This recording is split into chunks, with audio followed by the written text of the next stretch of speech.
Eu sou protenóia, o pensamento na luz, movimento que habita o todo, a primogênita que nos conduz. Antes do todo já existia, ela é a essência, a sabedoria. Invisível eu sou, dentro do pensamento do invisível, revelado no inefável, imensurável em seu poder. Eu me movo em cada ser, sou a vida que faz florescer.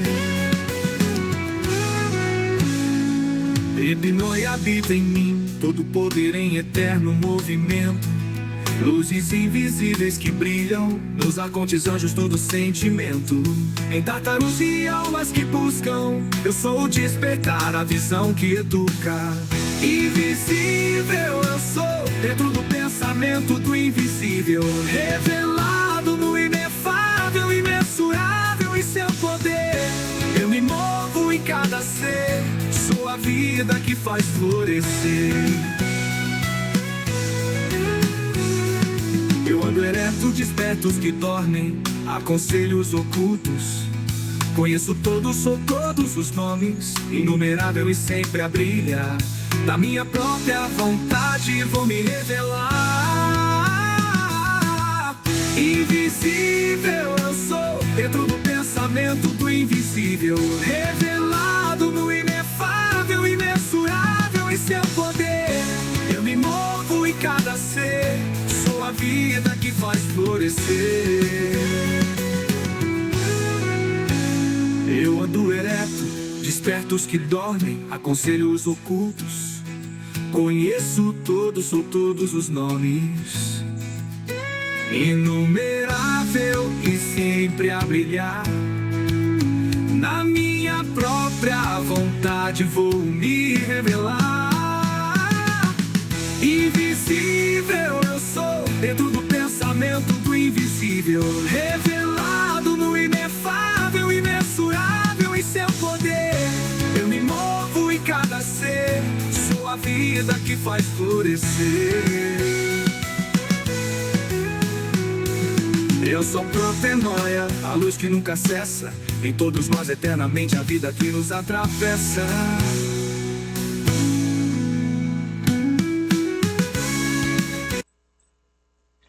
Muito bem,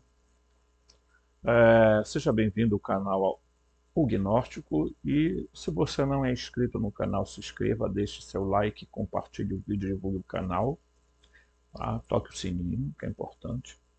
Se você quiser ser um parceiro, aquele que se sente parte né?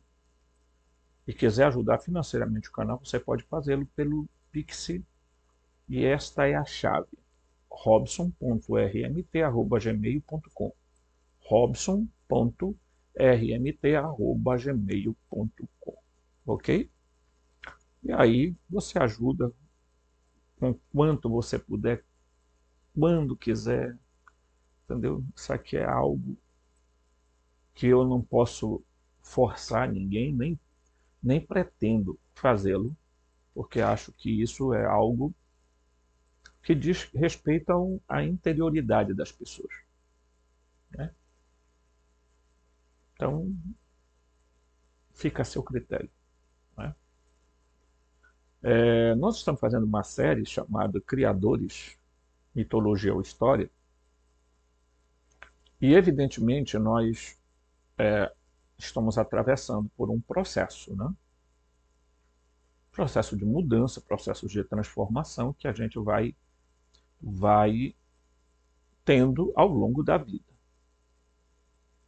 E cada um de nós precisa entender, evidentemente, que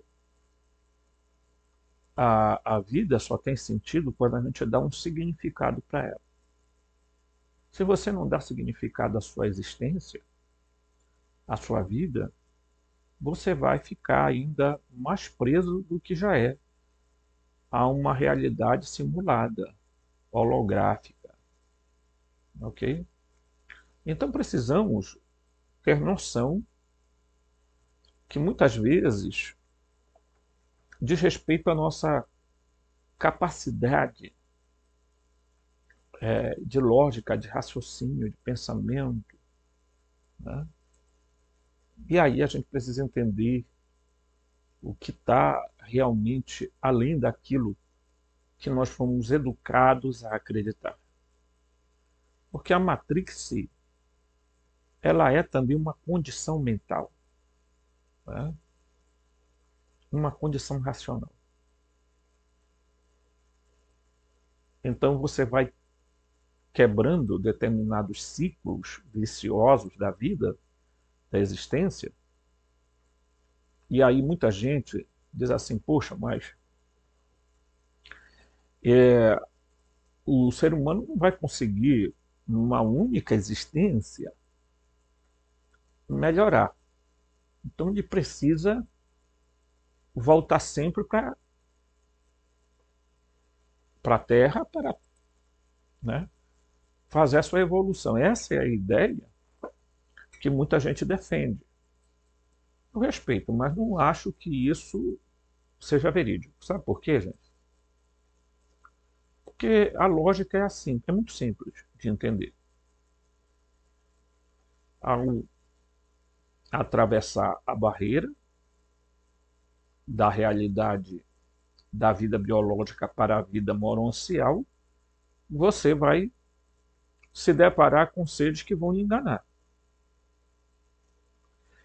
E você vai ser levado para algum ambiente, tá? Pelos arquitetos do mundo sideral, onde eles constroem cidades, fazem um bocado de coisa aí, e colocam lá você em estágio até depois dizerem para você que você tem que voltar para a Terra. Um detalhe. E vão dizer que você fez muita coisa de errado, de não exibir isso para você numa tela, não apenas numa tela mental, mas numa tela mesmo holográfica, e dizer para você, olha aqui como foi a tua vida aí, bicho. Então você vai voltar. Você tem que voltar para corrigir isso. O problema é que quando você volta, você não lembra nem do que você devia e vai contrair uma outra dívida. Então você nunca sai desse ciclo vicioso, tá? Que se chama reencarnação. Eu não nego a existência da reencarnação, eu digo que a reencarnação é uma armadilha ardilosa do demiurgo e dos arcontes. Simplesmente isso. A minha diferença com quem acredita na reencarnação é porque alguns idolatram a reencarnação como algo que vai evoluir a pessoa vai ficar melhor. Não, meu querido. Ao contrário, lute para você fazer o seu processo de ascensão. Se prepare para você ultrapassar os limites, tá, dos arcontes e chegar ao mundo da luz. Certo? Quando você chegar lá, você não vai ter mais um corpo moroncial, você vai ter um corpo fractal. Né? Que tem plena existência de matéria, mas é muito diferente do corpo físico e do corpo, né, do corpo biológico e do corpo moroncial. Certo? Então, esse estudo de agora, a gente vai entender o que está. A pergunta básica da nossa existência é: bem, o que veio antes? Né? E é isso que a gente vai tentar explicar para você nesse estudo, ok? Eu espero que você preste bastante atenção, porque o texto não é complicado de entender, certo? Eu vou fazer alguns comentários, mas o texto por si já vai falar basicamente muita coisa, ok? Então vamos lá. Vamos começar aqui. Essa aqui bem, tudo bem. Então, vou achar aqui o certo, eu vou abrir aqui o marcador para a gente. Muito bem. Então vamos entender basicamente o seguinte. Tá? Vamos entender a palavra proargue e propator, ou propator, que é dado ao Bitos, ao Pai incógnito. Tá? Vamos entender que os gnósticos entendiam que existia, além do demiurgo, uma deidade que eles chamavam de incógnito, inefável, indescritível, indizível, entendeu? Então é isso que a gente tem que basicamente começar a compreender. Vamos lá. A palavra proarge, tá? É grega, tá bem aqui, né? Certo? É uma palavra grega, aqui. E a palavra propator, que também é grega, tá aqui, ok? Tem raízes profundas na filosofia geral e especialmente na cosmologia e na teologia gnóstica dos primeiros séculos da era cristã. Preste bem atenção nisso, tá? Porque tem a ver com a filosofia, com o modo de pensar. Ambos termos se relacionam com a tentativa de descrever os aspectos mais elevados e primordiais da divindade, que transcendem ao cosmo físico e refletem a busca por entender as origens do ser e da existência. O que é que a gnose busca? Compreender e entender a nossa existência. Ok? Dá sentido a ela, a existência. É espetacular isso. A gnose não é um negócio, sabe, assim, meio que espiritual, meio, sabe, do misticismo. Ser místico, vá lá. Mas ser misticista, tudo mistificar, tudo trazer para o mundo da ideia de uma espiritualidade, de não sei o quê. Porque nós estamos vivendo um período alienante, né? Então as pessoas estão profundamente alienadas do ponto de vista de começar a compreender, a se perguntar, a filosofar, né? Aí fico correndo atrás de guru para cima e para baixo aí. Não resolve nada, absolutamente nada. Tá? Então vamos aqui. Então vamos a proargue, né? Entendido como a fonte primordial. Ok? Vamos lá. O significado na filosofia geral. Vamos entender o significado da palavra proargue na filosofia geral. Então olha só. Proargue é um termo composto por duas palavrinhas, pró e argue. Pró quer dizer aquilo que vem antes, tá? E argue, princípio, origem. Significando literalmente antes do princípio, ou princípio primordial. Tá? Na filosofia geral, especialmente na tradição platônica e neoplatônica, refere-se a um estado ou um princípio que existe antes de qualquer coisa, tá? Representando uma origem transcendental e absoluta. Ok? Então, o proargue é aquilo que existe antes do princípio. Ele não é o princípio. Certo? Então, assim, nós precisamos entender que os gnósticos tinham uma linguagem filosófica muito profunda. Então, eles diziam, existe um ser, que é o primeiro princípio, tá? Que depois a Tomás de Aquino vai chamar de primeiro motor imóvel. Tá? É o motor imóvel, aquele que move tudo e não é movido por ninguém, por nada, certo? E o proargue é a origem transcendental, quer dizer, e absoluta de tudo, ok? Aí você pode elevar a sua mente aos mais altos padrões de vibração e frequência para entender isso aí. Tá? Porque quando você transcende esses aspectos aqui dessa holografia, dessa matrix, você entra num estágio bem melhor no campo da metafísica mental. Ok? Então, outro aspecto está aqui, ó. No contexto filosófico, proarguer, aqui, né? Olha só. Né?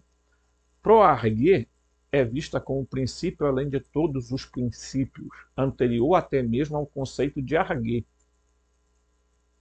Porque tem um conceito de arguer. Arguer está na Septuaginta, na abertura do livro do Gênesis. Em arguer. Também, no livro de João, você encontra essa mesma expressão, em arguer eram o logos. Tá? Quer dizer, essa palavra, o pro-arguer, está antes do arguer. O arguer é uma tradução da palavra reshit. Tá? Do hebraico. Quando traduziram a Septuaginta, fizeram a transliteração para arguer. Bereshit em arguer. Arguer, reshit. Ok? Então,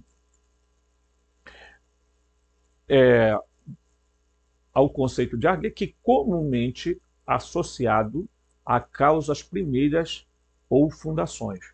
É o fundamento último que transcende o tempo, o espaço e a compreensão humana. Um conceito análogo ao uno. Lembram? Tá? Já falamos aqui sobre o uno aqui, ó.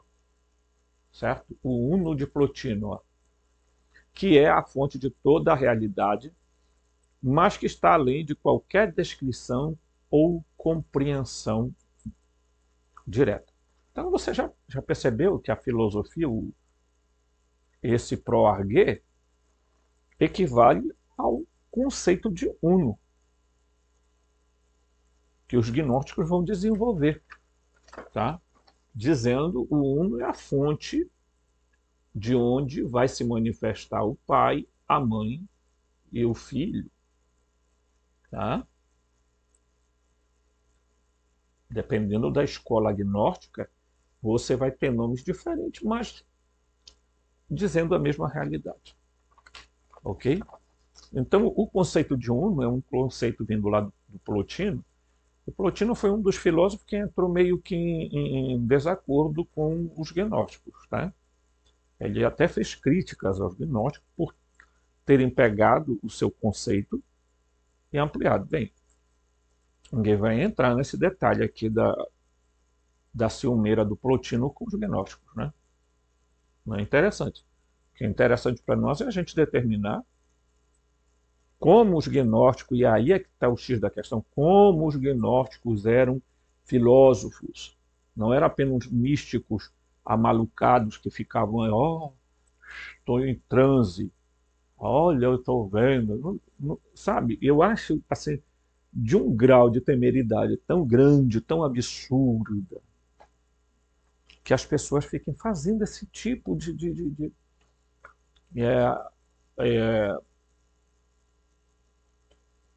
de manifestação, sendo que a gnose tem a ver com o desenvolvimento mental, cerebral, sabe, do cérebro, do despertar da nossa consciência. Né? Então, os gnósticos pegaram a palavra poarguer e é um termo muito similar ao uno. O princípio, um, que também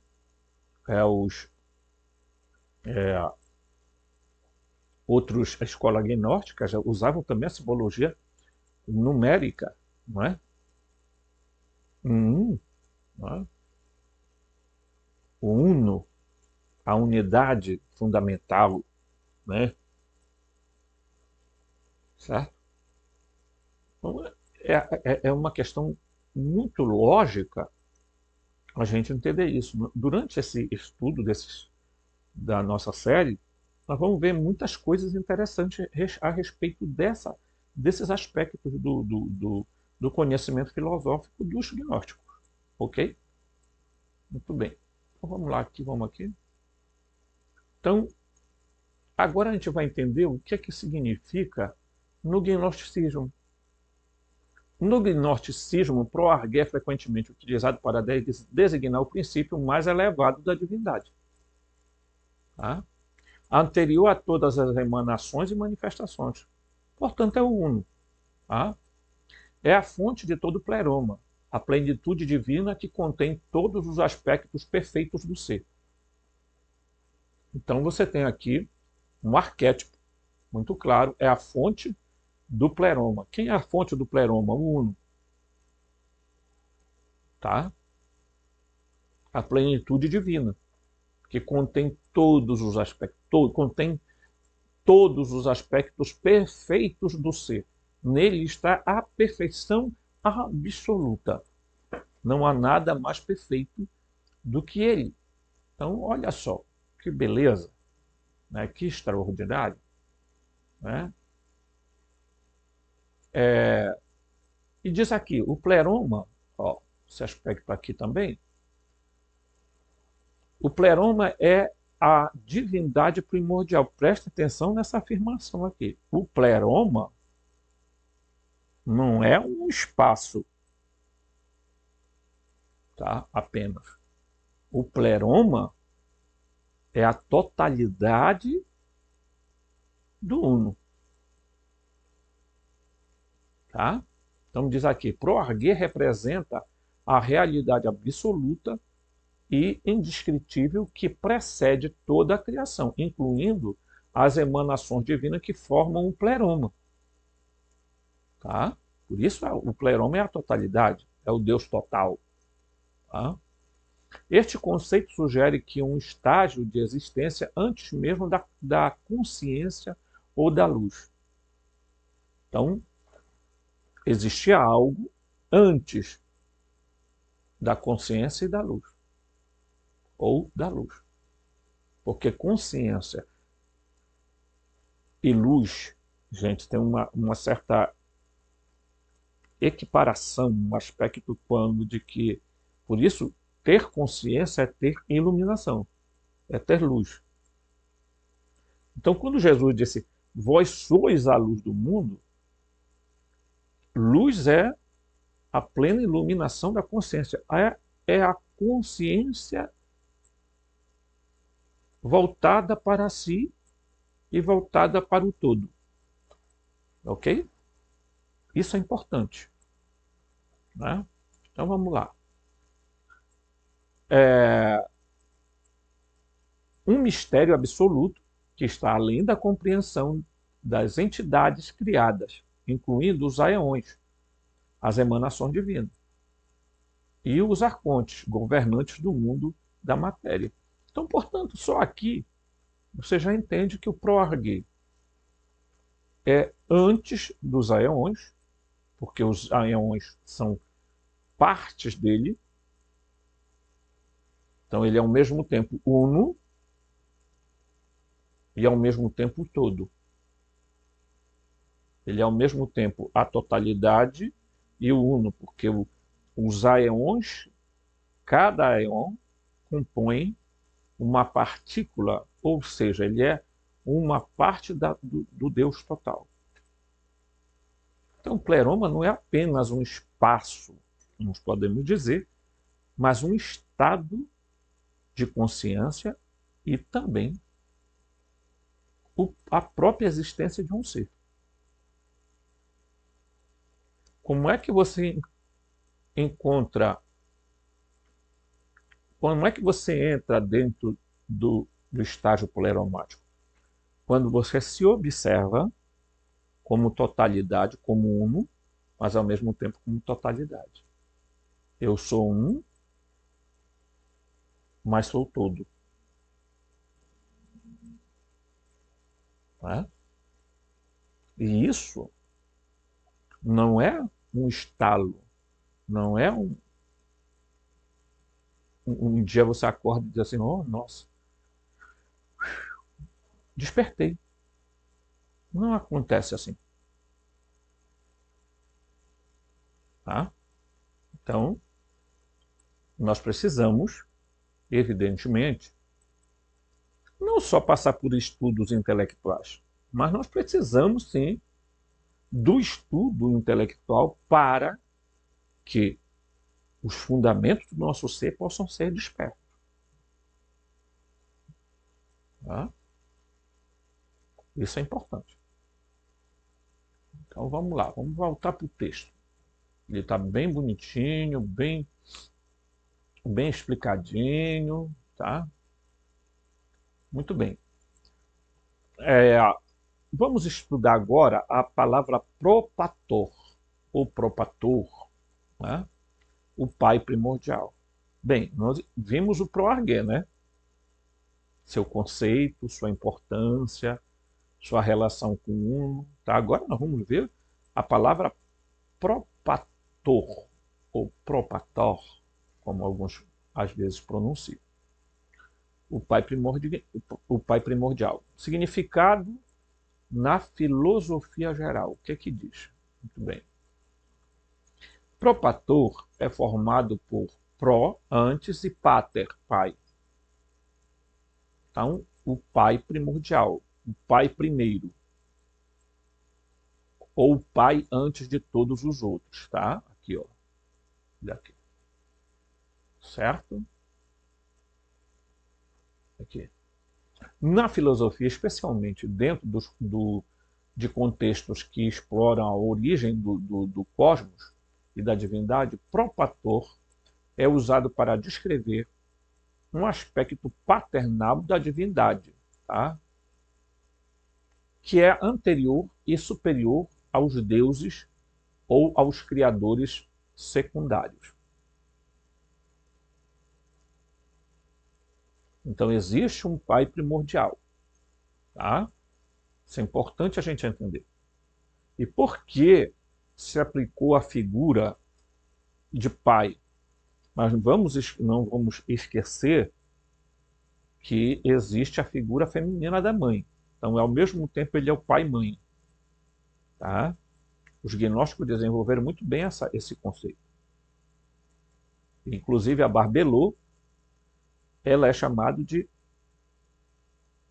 mãe-pai, ou pai-mãe, como queiram, porque ela é o útero, diríamos assim, de onde vieram todos os outros seres da existência. Né? Então, diz aqui, na filosofia, especialmente dentro dos contextos que explora as origens do corpo, o propator é usado para descrever um aspecto paternal da divindade. Né? Paternal não quer dizer patriarcal. Para os gnósticos, não. Queria dizer um aspecto muito semelhante ao amor. Tá?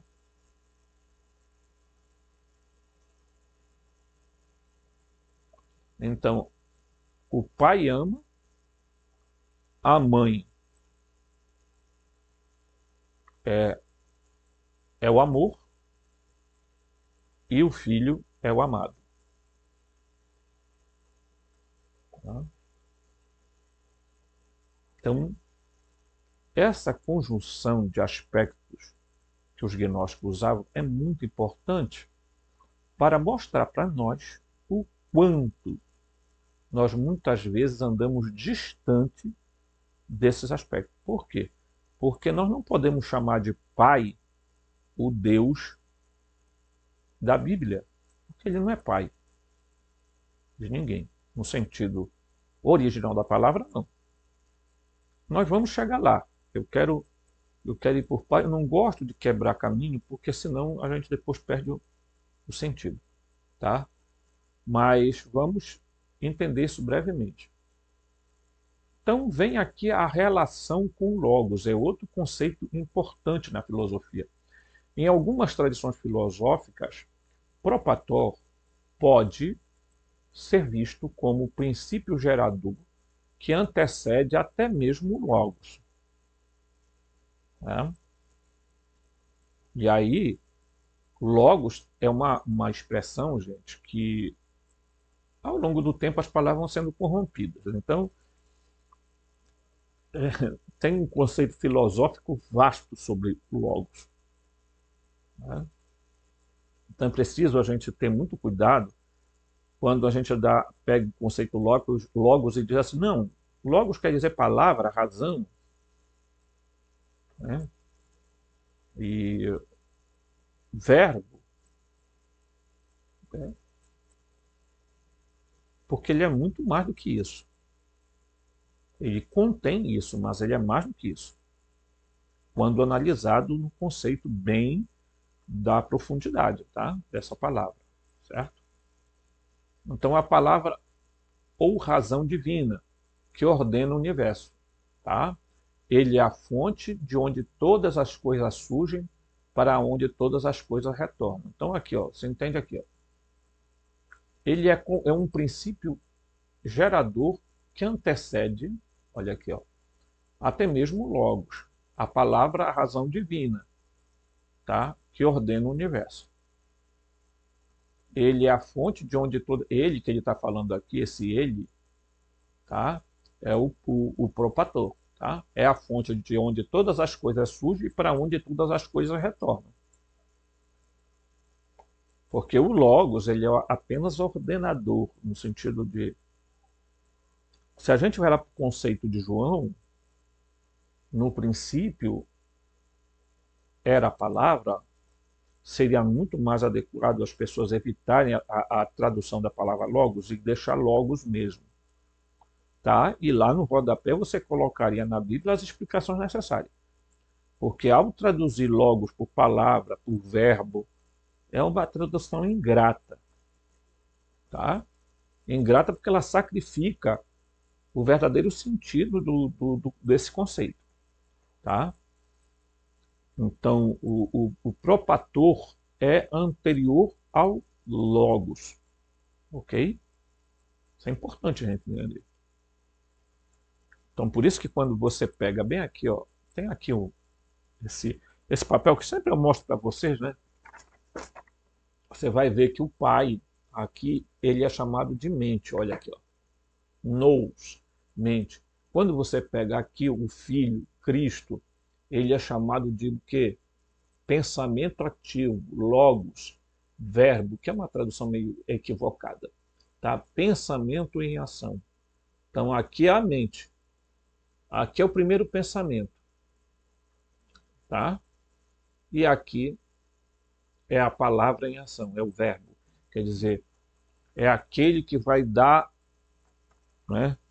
Então, os místicos de antigamente entendiam assim, né, o logos como o princípio ordenador, por isso ele estava ligado intrinsecamente à figura do pai e da mãe.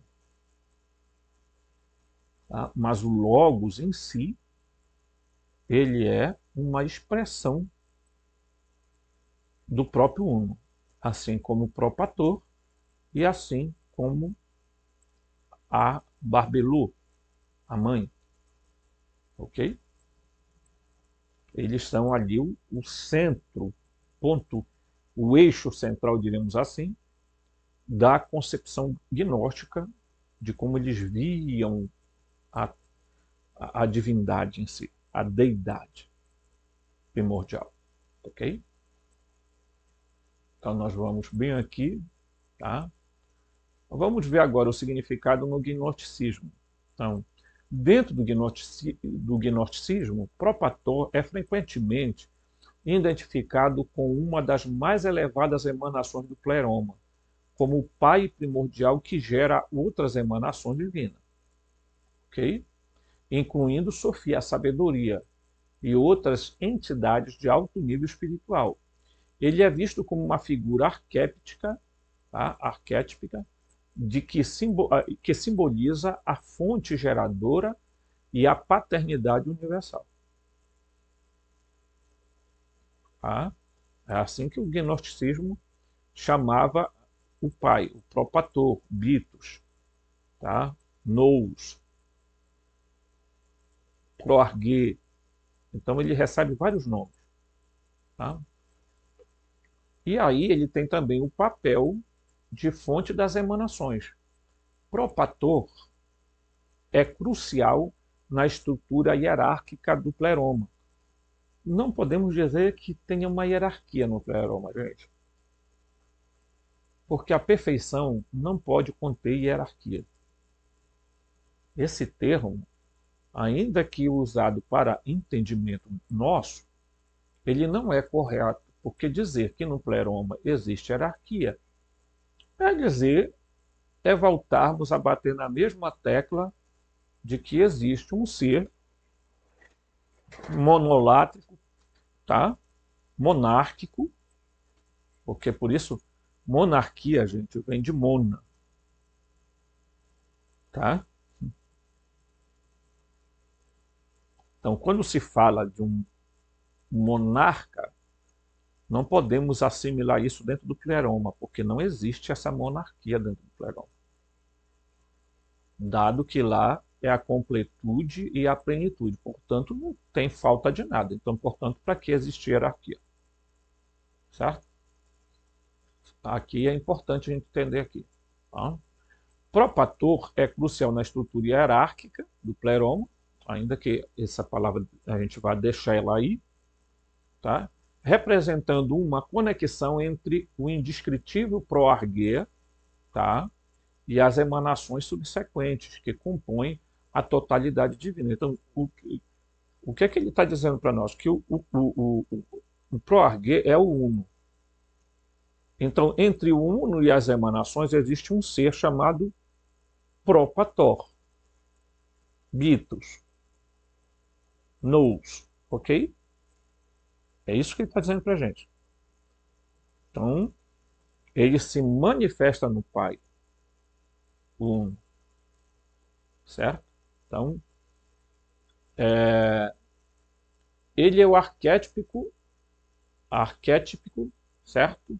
Que, em um sentido simbólico, gera e sustenta a existência das divindades menores. Então, portanto, ele não só é gerador, ele não somente é o propator, mas como ele também é o sustentador dentro do pleroma. Por isso que ele é... Veja, a beleza da gente estudar o gnosticismo é a gente entender que eles tentaram deixar claro para nós de que existe um uno, portanto, ali está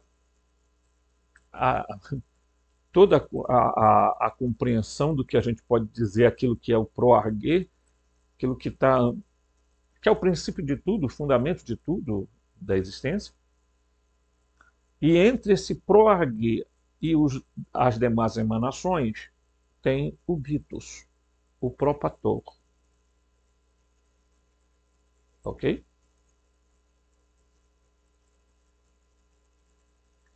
Se as pessoas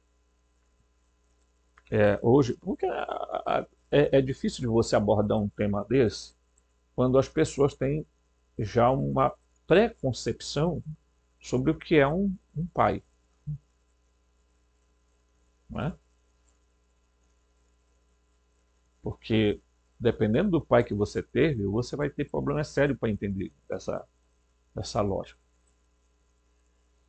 Por isso que algumas pessoas, muitas vezes, interpretam Deus muito mais como um avô do que como uma figura paterna. Tá? Deus que eu estou falando não é o demiurgo, não.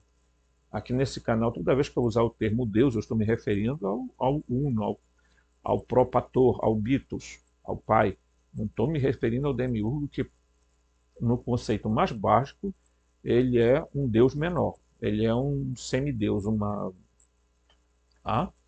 coisa que nem Deus pode ser propriamente chamado. Então, portanto, o demiurgo, o Deus do Antigo Testamento, nem Deus é. Não no sentido de que como os gnósticos entendem. Tá? Então, certo?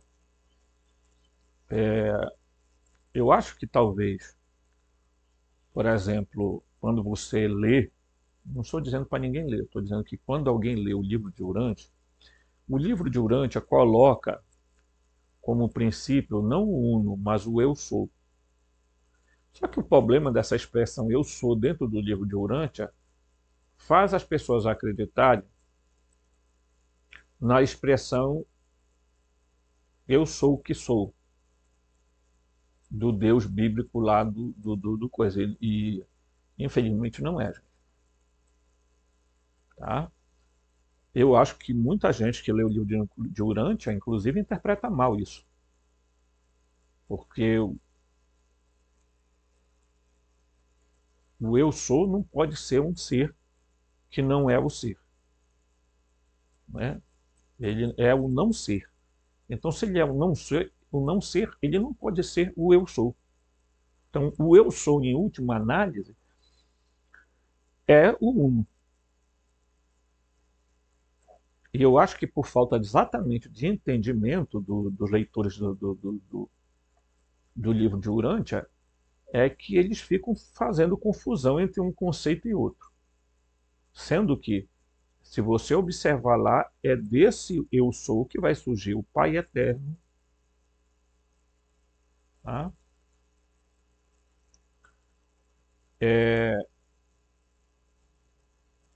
O Pai Universal, tá?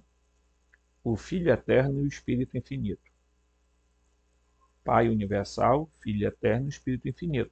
Isso dentro da cosmologia do livro de Urântia, então, o eu sou, como na gnose, projeta o Pai Universal. Tá? É claro que... Garganta começa a falhar. É claro que isso deve ser objeto de uma análise profunda por nós. Não é mais? Assim, tirando algumas aberrações que as pessoas fazem sobre o livro de Urântia, e de fato eu não recomendo para quem não tem o entendimento correto das coisas ler o livro de Urântia, porque vai ficar completamente perdido. Mas, assim, se a gente olha em si o conceito básico do que está lá, a gente entende também que é a mesma coisa que os gnósticos diziam. Só que os caras resolveram botar o espírito finito, eles não dão de mãe, lá, mas os gnósticos entendiam que a Barbelô era a dimensão feminina de Deus. Por que era a dimensão feminina? Porque, como alguns costumam ler os livros herméticos, existe a lei do gênero. Então, em tudo está o masculino e o feminino. Desculpa, gente, a tosse, tá? É que a gente que costuma falar muito assim, no sentido de... Eu, durante a minha vida toda, fui usando a minha voz, ajudando pessoas. Então, a gente vai embora depois, as cordas vocais começam a ficar com dificuldade. Mas, exatamente essa é a base, tá ok? Vamos voltar aqui para o texto para que a gente não fuja dele, tá? Aí a gente vai ver aqui as relações entre o proarguê e o propator no gnosticismo. A hierarquia divina é a estrutura cósmica. Proarguê como o princípio mais alto. Aqui ó. Tá? Proarguê é o ponto mais alto e mais abstrato da hierarquia divina. Veja que essa palavra abstrato significa que a gente não tem como, tá? Seria o inefável, a gente tentar o indizível dizer o indizível, ok? Ainda que a gente se esforce para tentar mostrar isso. Mas ele diz aqui, proarguê é o ponto mais alto e abstrato da hierarquia divina. Volto a dizer, esse conceito de hierarquia não existe, mas todo caso está aí, ok? É o estado de existência pura, inalterada, que precede toda a criação. Tá? Ele é inefável e além inefável, tá? E além de qualquer descrição ou conceito representado, é um mistério absoluto do ser. tá? Por isso, quando agora há pouco eu estava falando a respeito do livro de Urantia, quem leu, já leu, ou quem não leu, mas logo, quando eles vão explicar, o tal dos reveladores vão explicar, eu também não gosto muito essa ideia de revelação, gente, eu fico sempre com o pé atrás. Meio preocupante algumas coisas. Os chamados reveladores lá por eles, ele vai dizer exatamente que o eu sou é um conceito filosófico, tá? Desse dito princípio, né? Que está além da compreensão. Então, para ele se fazer compreendido, ele se manifesta no pai, na mãe e no filho. Vocês entendem isso? Né? Como é que você entenderia a existência do vento se você nunca visse, sentisse, percebesse o vento balançando as coisas? Ficaria difícil você dar um conceito de vento, ar. Por exemplo, é igual ao oxigênio, né? Você diz, olha, nós estamos respirando o oxigênio. Bem, a gente respira um ar que, segundo alguns, contém oxigênio. Tá? Mas são conceitos que a gente precisa realmente, de fato, ter uma conotação, porque o Uno, o ProArgue, precisava ser entendido, e para ser entendido, ele vai se ampliando, ele vai se repartindo para chegar até, diríamos assim, ao nosso estágio. Porque dentro do mundo da matéria, gente, é complicado. Não é? Agora, veja, se tem algo que filosoficamente é impactante, é dizer, nada precede a matéria. Então, portanto, o ProArgue, o Uno, mesmo sendo o princípio ali, absoluto de tudo, ainda assim ele é um ser que contém em si a matéria. Matéria entendida como aspecto da física, mas também entendida como a energia. Porque energia e matéria, pessoal, são coisas diferentes. Não são coisas diferentes. O que muda entre uma coisa e outra é frequência, vibração e densidade. Se você perguntar se o ProArgue, a densidade dele, aí a densidade dele é a mais sutil possível, que é incompreensível a gente dizer. Tá? Então, você imagina um ser que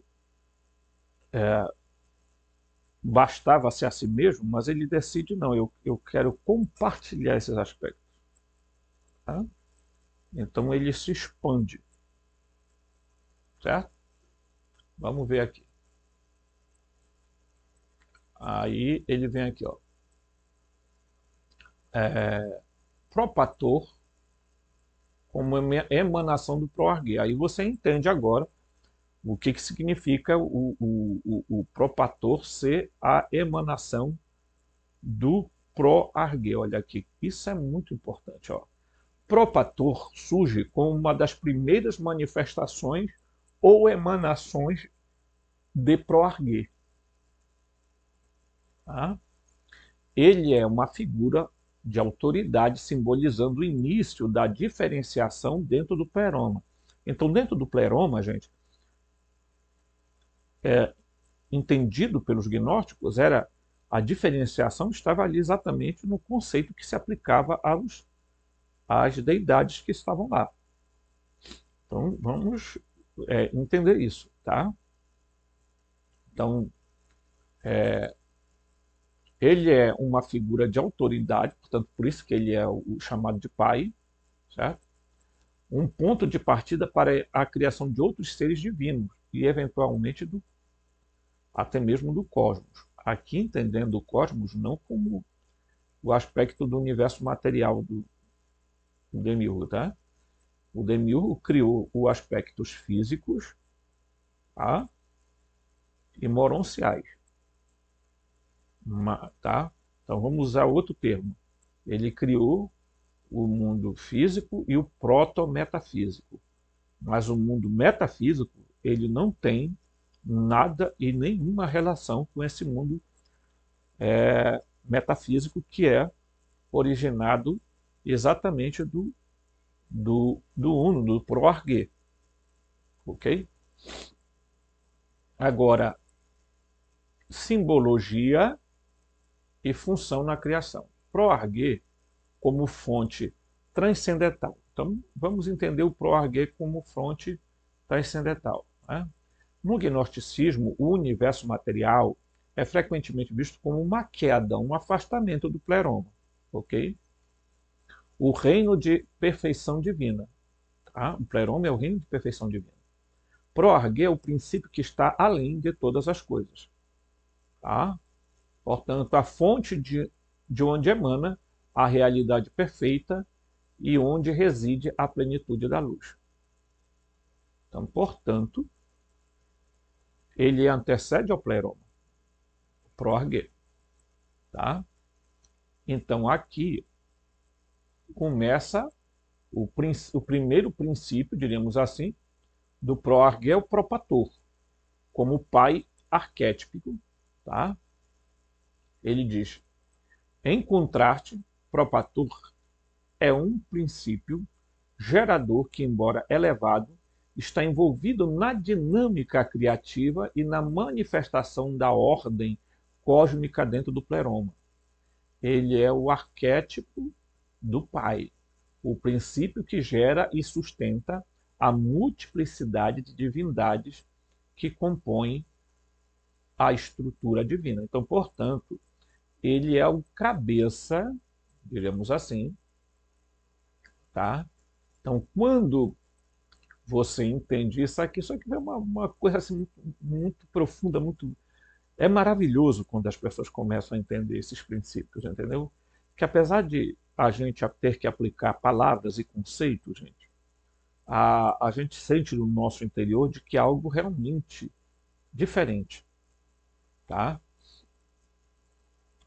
Então, portanto, o Pro-Argê se manifesta no Propator, tá? No primeiro pai. Tá?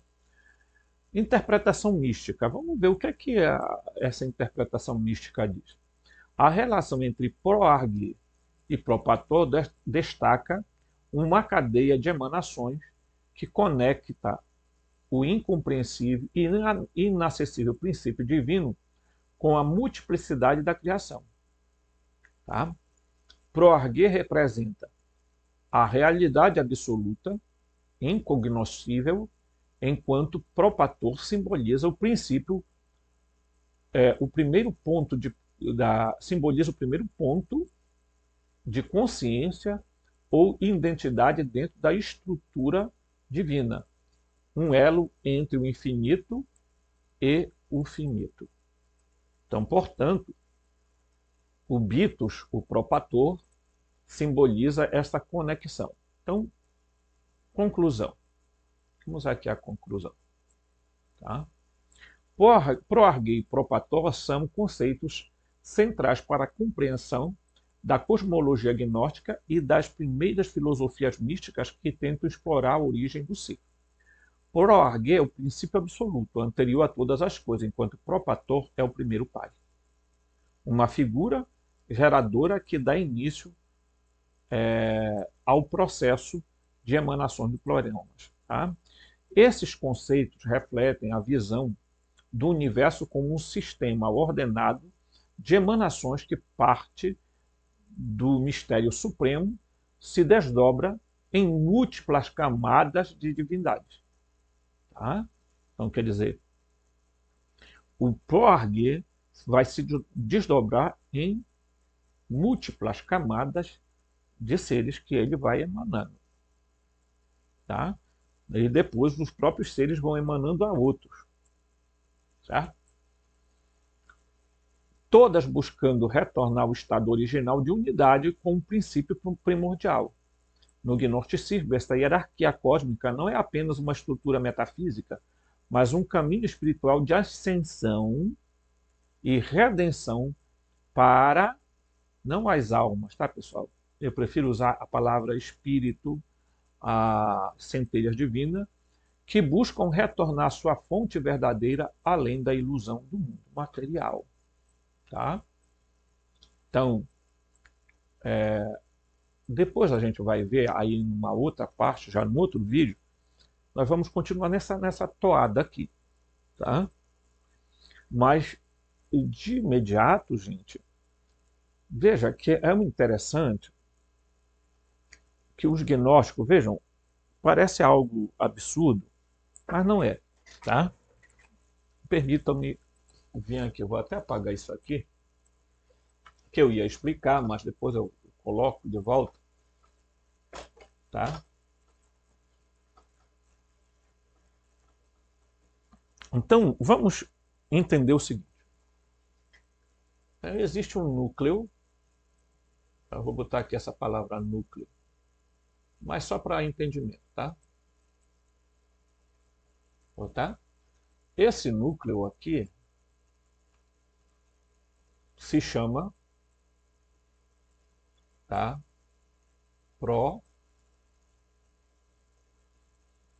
Argue ou uno, como você queira chamar. Ele vai se desdobrar em 3 figuras centrais. Tá? Isso quem vai mostrar, isso eu estou falando dos gnósticos. Nós vamos entender depois como a gente pode comparar isso a determinados aspectos. Então ele vai se desdobrar no Pai, chamado também por alguns de Bitos, ou Propator.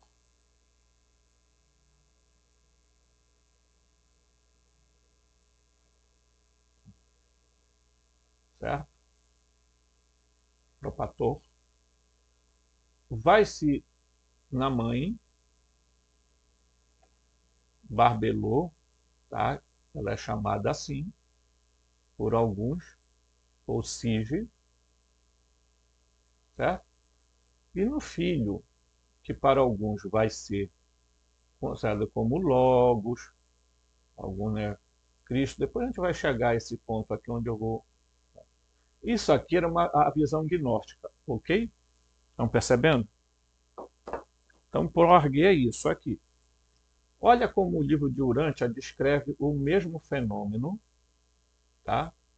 Dizendo que esse núcleo se chamava Eu Sou. Ok? Ele vai gerar 3 entes também. Ok? Nós vamos ver aqui. Tá? Ele vai gerar o Pai universal, só que diferente do... Certo? Ele vai gerar o Pai universal, o Filho eterno e o Espírito infinito. Olha só. Então vamos pegar este exemplo aqui, olha. Aqui são os gnósticos. Aqui é o livro de Urântia. Tá?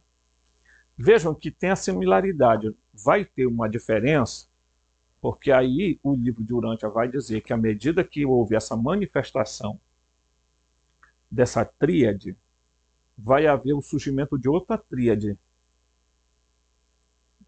Tá?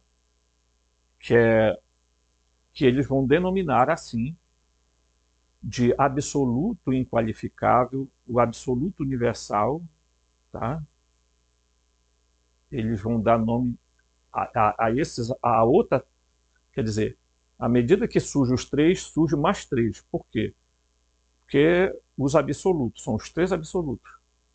O absoluto da deidade, o absoluto inqualificável e o absoluto universal.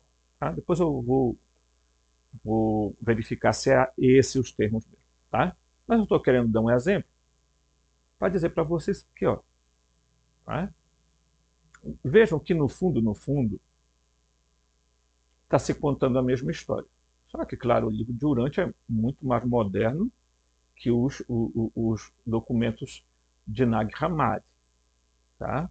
Da onde os gnósticos se basearam para falar de assuntos tão importantes e profundos.